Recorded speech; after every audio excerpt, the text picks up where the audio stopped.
৩৬ জুলাই দেশ স্বাধীন হয়েছে। প্রতিটি সেক্টরে পরিবর্তনের হাওয়াও বইতে শুরু করেছে এবং এরই ধারাবাহিকতায় দেশের ফুটবলেও এসেছে নেতৃত্বের পরিবর্তন।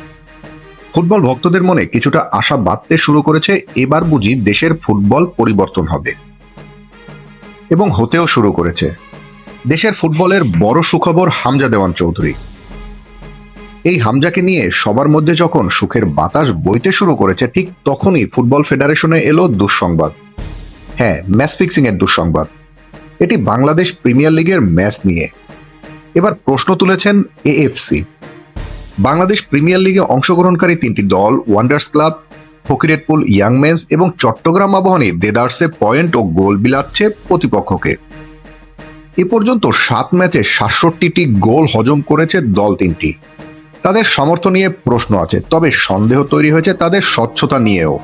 এএফসির ম্যাচ পর্যবেক্ষকরা এর মধ্যেই এই 3টি দলের সন্দেহজনক ম্যাচগুলো শনাক্ত করেছে এবং বাংলাদেশ ফুটবল ফেডারেশনের মাধ্যমে তাদের চিঠিও দিয়ে এ ব্যাপারে ব্যাখ্যাও চাওয়া হয়েছে।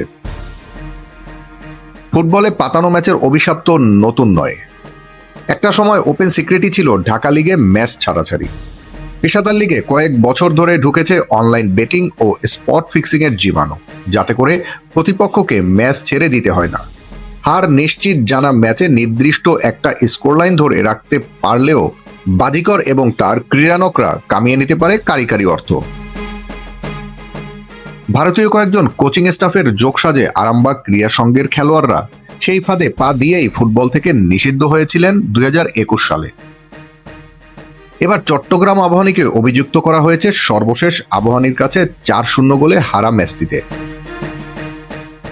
সেই ম্যাচে প্রথমার্ধে বেশ লড়াই করা দলটি দ্বিতীয়ার্ধে বাঁধন যেন একরকম আলগা করে দেয় এবং মোহামেডানের কাছে 6-0 গোলে হারা লিগের একেবারে প্রথম ম্যাচটির ব্যাপারেও তারা চিঠি পেয়েছে।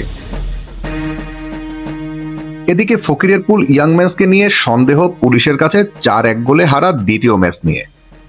বাফুফের পাতানো ম্যাচ শনাক্তকরণ কমিটির চেয়ারম্যান হিসেবে এবারও আছেন হুমায়ুন খালিদ।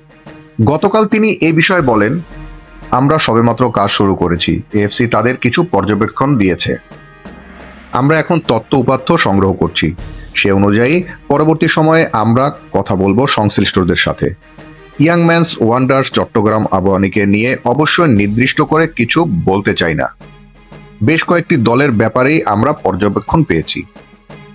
এখন দেখার বিষয় এই কমিটি তদন্ত করে এএফসির কাছে কি রিপোর্ট দেন এবং ফলাফলই বা কি হয়।